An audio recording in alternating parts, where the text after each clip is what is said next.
ഇന്ന് നടന്ന ലബോറട്ടറി അറ്റൻഡറുമായി ബന്ധപ്പെട്ട ഇംഗ്ലീഷ് ചോദ്യങ്ങളാണ് നമ്മൾ നോക്കുന്നത്. അതിൽ ആദ്യത്തെ ചോദ്യം സബ്ജക്റ്റ് വെർബ് എഗ്രിമെൻറ്റുമായി അല്ലെങ്കിൽ ആ റൂളുമായി ബന്ധപ്പെട്ട ചോദ്യമാണ് തന്നിരിക്കുന്നത്. അതിൽ ശരിയായിട്ടുള്ള സെൻറ്റൻസ് ഏതെന്നാണ്. നമുക്കറിയാം ടീമുമായിട്ട് ബന്ധപ്പെട്ടൊരു ചോദ്യമാണ് തന്നിരിക്കുന്നത്. നമ്മൾ മൊത്തം ഓപ്ഷൻ നോക്കേണ്ട കാര്യമില്ല. അപ്പോൾ ടീം എന്ന് പറയുന്ന വാക്കുമായിട്ട് ബന്ധപ്പെട്ട സബ്ജക്റ്റ് വെർബ് എഗ്രിമെൻറ്റിൻ്റെ റൂൾ ഒന്ന് നോക്കിയാൽ മതി. നമുക്കറിയാം ടീം, ക്ലബ്ബ്, ഫാമിലി, അതേപോലെ എന്ത് ചെയ്യും ജൂറി, പിന്നെ അതേപോലെ parliament. Team, club, family, jury, parliament ഇത്തരത്തിലുള്ള വാക്കുകൾ ഏതെങ്കിലും, കമ്മിറ്റി, കമ്മീഷൻ ഇങ്ങനെയുള്ള വാക്കുകൾ അതൊരു കൂട്ടത്തെ സൂചിപ്പിക്കുന്ന വാക്കുകളാണ്. ഒരു കൂട്ടമായിട്ട് ഒരാൾക്കാരുടെ ഒരു കൂട്ടത്തെ സൂചിപ്പിക്കുന്ന വാക്കുകളാണ്. അപ്പോൾ ഈ വാക്കുകൾ വരുന്ന സെൻറ്റൻസിൽ സിംഗുലാറും എഴുതാം, പ്ലൂറലും എഴുതാം. ഉത്തരം സിംഗുലാറും എഴുതാം, പ്ലൂറലും എഴുതാം. നിങ്ങൾ ഓർമ്മയിലിരിക്കുക, ഈ വാക്കുകൾ കഴിഞ്ഞിട്ട് ഉത്തരം സിംഗുലാറാണ് എഴുതേണ്ടതെന്ന് എങ്ങനെ മനസ്സിലാക്കാം? ഈ ടീമിലുള്ളത് അല്ലെങ്കിൽ ക്ലബിലുള്ളത്, ഫാമിലിയിലുള്ളത് ഒരുമിച്ചൊരു തീരുമാനം എടുത്തു എന്ന് പറയാൻ വേണ്ടി സിംഗുലാറ്, അല്ലെങ്കിൽ ഒരുമിച്ചൊരു കാര്യം ചെയ്തു എന്ന് പറയാൻ വേണ്ടി സിംഗുലാറ്, ഓരോരുത്തരും ഓരോ കാര്യങ്ങൾ പറഞ്ഞു അല്ലെങ്കിൽ ചെയ്തു എന്ന് പറയാൻ വേണ്ടിയിട്ട് പ്ലൂറൽ എഴുതുക. ഇവിടെ ടുഗദർ എന്ന് പറയുന്ന ഒരുമിച്ചെന്ന് തന്നിട്ടുണ്ട്, അതുകൊണ്ട് നമുക്കറിയാം സിംഗുലാർ ആയിരിക്കണം വരേണ്ടത്. അപ്പോൾ നോക്കുക, ടീം സിംഗുലാർ ഉത്തരം വരണം. അപ്പോൾ ഒന്നാമത്തേൽ പ്ലേസ് വെർബ് നോക്കുക. പ്ലേസ് എന്ന് പറയുന്നത് എസ്സിൽ അവസാനിക്കുന്ന വെർബ് സിംഗുലാറാണ്. സിംഗുലാർ ഉത്തരം കറക്റ്റായിട്ട് വരാം. രണ്ടാമത്തതും കൂടെ നോക്കുക, പ്ലേ ആണ് കിടക്കുന്നത്. പ്ലേ എന്ന് പറയുന്നത് പ്ലൂറലാണ്, വരില്ല. മൂന്നാമത്തേൽ പ്ലേയിങ് ആണ് വന്നിരിക്കുന്നത്. പ്ലേയിങ് എന്ന് പറയുന്ന ING ഫോം വെർബാണ്, അതൊരിക്കലും ഒറ്റയ്ക്ക് നിൽക്കില്ല, അതുകൊണ്ട് അത് വരില്ല. നാലാമത്തേൽ ഈസ് പ്ലേ ആണ് കിടക്കുന്നത്. ഈസ് ഉത്തരം വരാം. ഇനി പ്ലേ എന്ന് പറയുന്നത് V1 ആണ്. V1 ING അല്ലെങ്കിൽ ഈസ്, ആം, ആറ്, വാസ് വേറ് കഴിഞ്ഞാൽ ING ആണ് വരേണ്ടത്. അപ്പോൾ അതുകൊണ്ട് നമുക്കിവിടെ ഉത്തരം എന്ന് പറയുന്നത് ഏത് മാത്രമേ വരുള്ളൂ? ആദ്യത്തെ ഓപ്ഷൻ, ഒന്നാമത്തെ ഓപ്ഷനാണ് ഉത്തരമായിട്ട് വരുന്നത്. The team place well together. ഇനി രണ്ടാമത്തെ ചോദ്യമാണ് റിപ്പോർട്ടർ സ്പീച്ചുമായി ബന്ധപ്പെട്ടൊരു ചോദ്യമാണ് തന്നിരിക്കുന്നത്. റിപ്പോർട്ട് ചെയ്ത് എഴുതാനാണ്. അതിലെ ചോദ്യം ഇങ്ങനെയായിരുന്നു, she said I will attend the meeting. നിങ്ങൾ ഓർമ്മയിലിരിക്കുക, സെഡ് വരുന്ന, നമുക്ക് വില്ല് വരുന്ന, നമുക്ക് 1-2 ഐഡിയാസ് ഓർമ്മയിലിരുന്നാൽ മതി. വില്ല് വരുന്ന സെൻറ്റൻസുകൾ റിപ്പോർട്ട് ചെയ്യാൻ തന്നാൽ വില്ലിന് എന്താക്കി കൊടുക്കുക? വുഡാക്കി കൊടുക്കുക. വില്ല് വുഡാക്കുക. അപ്പോൾ വുഡ് എന്ന് പറയുന്ന ഓപ്ഷൻ വരുന്നത് നോക്കുക, നമ്മൾ നോക്കിയപ്പോൾ 2 ഓപ്ഷനേ ഉള്ളൂ വുഡ് വരുന്നത്. B ഓപ്ഷനും ഉണ്ട്, D ഓപ്ഷനും ഉണ്ട്. അപ്പോൾ ബിയും വരാം, ഡിയും വരാം. ഇനി നമ്മൾ അടുത്ത് നോക്കി, ടുമോറോ എന്ന് പറയുന്നതിൻ്റെ റിപ്പോർട്ട് ചെയ്യാൻ പറയുമ്പോഴത്തേക്കും ഒന്നെങ്കിൽ ദ നെക്സ്റ്റ് ഡേ ആക്കി കൊടുക്കുക, അല്ലെങ്കിൽ ദ ഫോളോയിങ് ഡേ ആക്കാം. അപ്പോൾ നോക്കട്ടെ, D ഓപ്ഷനിൽ ടുമോറോ എന്ന് തന്നെ കിടക്കുന്നു, മാറിയിട്ടില്ല, അതുകൊണ്ട് അത് ഉത്തരം വരില്ല. ഇനി അടുത്തത് ദ ഫോളോയിങ് ഡേ എന്ന് പറയുന്ന ഓപ്ഷൻ ഒരെണ്ണേ ഉള്ളൂ, വുഡ് പ്ലസ് ഫോളോയിങ് ഡേ. അപ്പോൾ മാറ്റമുള്ളത് മാത്രം ഒന്ന് നമ്മൾ പറഞ്ഞ് നോക്കുക, അപ്പോഴേക്ക് നമുക്ക് ഉത്തരം കിട്ടും. അപ്പോൾ നമുക്ക് B ഓപ്ഷനാണ് ഉത്തരമായിട്ട് വരുന്നത്. അടുത്തതാണ് ഗ്രേസ്ഫുള്ളി എന്നത് എന്ത് വാക്കാണ്? പാർട്സ് ഓഫ് സ്പീച്ചുമായി ബന്ധപ്പെട്ടതാണ്. നമുക്കറിയാം LYയിൽ അവസാനിക്കുന്ന വാക്കുകളെല്ലാം ഏതായിരിക്കും? അതെല്ലാം ആഡ് വെർബുകളായിരിക്കും. LYയിൽ അവസാനിക്കുന്ന വാക്കുകൾ നമ്മൾ വിളിക്കുന്ന പേര് ആഡ് വെർബുകൾ എന്നാണ്. അതുകൊണ്ട് ഇത് ഉത്തരം ഏതിലേക്ക് വരുന്നു? Add verb. വെർബിനെ വിശേഷിപ്പിക്കുന്ന വാക്കുകളാണ് ആഡ് വെർബുകൾ.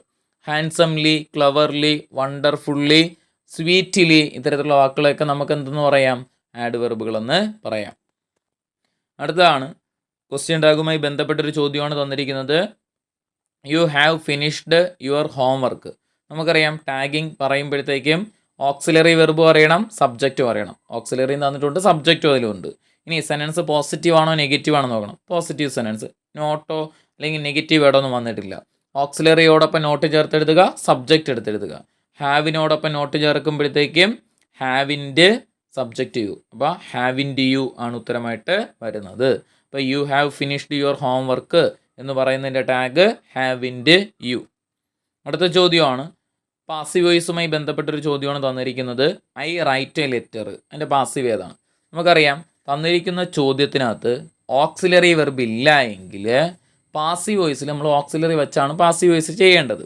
എങ്ങനെ കണ്ടെത്താം? വെർബ് നിങ്ങൾ പെട്ടെന്ന് കണ്ടെത്താനുള്ളൊരു രീതിയാണ് പറഞ്ഞിരുന്നത്. വെർബ് V1 എസ്സിൽ അവസാനിക്കുന്ന വെർബ് വന്നു കഴിഞ്ഞാൽ പാസീവിൽ ഈസ്, ആം, ആറ് പ്ലസ് V3 ഉത്തരം വരണം. ഈസ്, ആം, ആറ് പ്ലസ് V3 പാസീവിൽ ഉപയോഗിച്ചിരിക്കണം. ഈസ്, ആം, ആറ് പ്ലസ് V3. ഓക്സിലറി ഇല്ല എങ്കിൽ. ഇനി വെർബ് V2 ആണ് വരുന്നതെങ്കിൽ was or were plus V3 passive വന്നിരിക്കണം. അപ്പോൾ ഒബ്ജക്റ്റ് സിംഗുലാർ ആണെങ്കിൽ is plus V3, object plural ആണെങ്കിൽ are plus V3, object I വന്നാൽ ആം പ്ലസ് V3. ഇനി ഒബ്ജക്റ്റ് സിംഗുലാർ ആണെങ്കിൽ പാസ്റ്റിൽ V2ലാണെങ്കിൽ ഒബ്ജക്റ്റ് സിംഗുലാർ ആണെങ്കിൽ was plus V3, object plural ആണെങ്കിൽ വേർ പ്ലസ് V3. ഇപ്പോൾ തന്നിരിക്കുന്ന ചോദ്യത്തിൽ ഓക്സിലറി ഇല്ല എങ്കിൽ വെർബ് നോക്കിയാൽ മതി. വെർബ് V1 അല്ലെങ്കിൽ എസ്സിൽ അവസാനിക്കുന്ന വെർബാണെങ്കിൽ is, am, are plus V3. Verb V2 ആണ് കിടക്കുന്നതെങ്കിൽ was or were plus V3. അതുവരെ നോക്കട്ടെ. ഇവിടെ റൈറ്റ് എന്ന് പറയുന്ന V1 ആണ്. അപ്പോൾ നമുക്ക് എന്താണെന്ന് പറഞ്ഞു, is, am, are plus V3. അങ്ങനെ വരുന്ന ഓപ്ഷൻ ഉണ്ടോ നോക്കിയാണ്. ആദ്യത്തെ ഓപ്ഷനാണ് കിടക്കുന്നത്. വേണ്ട, ഈസ് റിട്ടേൺ. അത് തന്നെയാണ് ഉത്തരമായിട്ട് വരുന്നത്, മറ്റൊന്നും വരില്ല. അടുത്ത ചോദ്യം, വിവിഡ് എന്നതിൻ്റെ സിനോണിമ ഏതെന്നാണ് ചോദിച്ചിരിക്കുന്നത്. വിവിഡിൻ്റെ സിനോണിമ ഏതെന്ന് ചോദിച്ചാൽ വിവേസിയസ് ആണ്. ബി ഓപ്ഷനാണ് ഉത്തരമായിട്ട് വരുന്നത്. അടുത്ത ചോദ്യം, അർബൻ. അർബൻ എന്ന് പറയുന്ന വാക്കിൻ്റെ ആൻറ്റോണിമാണ് ചോദിച്ചിരിക്കുന്നത്. നമുക്കറിയാം, അത് സിമ്പിൾ ചോദ്യമായിരുന്നു. അർബൻ, റൂറൽ എന്നാണ്, നമുക്കത് പറയുമ്പോഴേ അറിയാം. അടുത്തത്, എക്സസീവ് എന്നതിന് ഉചിതമായിട്ടുള്ള ഓപ്പോസിറ്റ് വാക്കാണ്. എക്സസീവ് എന്നതിൻ്റെ ഓപ്പോസിറ്റ് മീനിങ് വരുന്ന വാക്ക് ഏതാണെന്നാണ്. എക്സസീവ് വിപുലമായിട്ടുള്ള, അപ്പോൾ എന്ത് ചെയ്യും, വിപുലമല്ലാത്തത് എന്നർത്ഥത്തിൽ വരുന്നത് മോഡറേറ്റ് ആണ് വരുന്നത്, മോഡറേറ്റ്.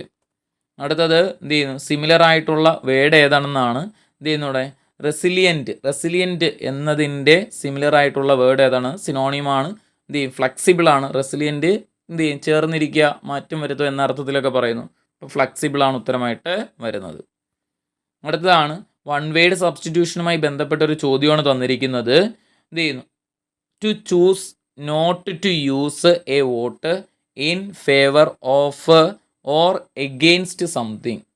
ഇപ്പോൾ നമ്മൾ പറഞ്ഞിരിക്കുന്നത് എന്ത് ചെയ്യുന്നു, എന്തുമായിട്ട് ബന്ധപ്പെട്ടൊരു ചോദ്യമാണ് തന്നിരിക്കുന്നത്, നമ്മുടെ വൺ വേർഡ് സബ്സ്റ്റിറ്റ്യൂഷനുമായി ബന്ധപ്പെട്ടൊരു ചോദ്യമായിരുന്നു. അപ്പോൾ നമുക്ക് പറയില്ലേ, ഓട്ടയിൽ നിന്നൊക്കെ മാറി നിൽക്കുക, അല്ലെങ്കിൽ നമ്മളൊരു കാര്യത്തിൽ എന്ത് ചെയ്യും, ഓട്ടമൊന്നും ചെയ്യുന്നില്ല. അപ്പോൾ ചിലപ്പോൾ എന്ത് ചെയ്യും, ഇഷ്ടം ഉണ്ടായിട്ടോ ഇഷ്ടമില്ലാഞ്ഞിട്ടോ ഒക്കെ ചെയ്യാതിരിക്കുക.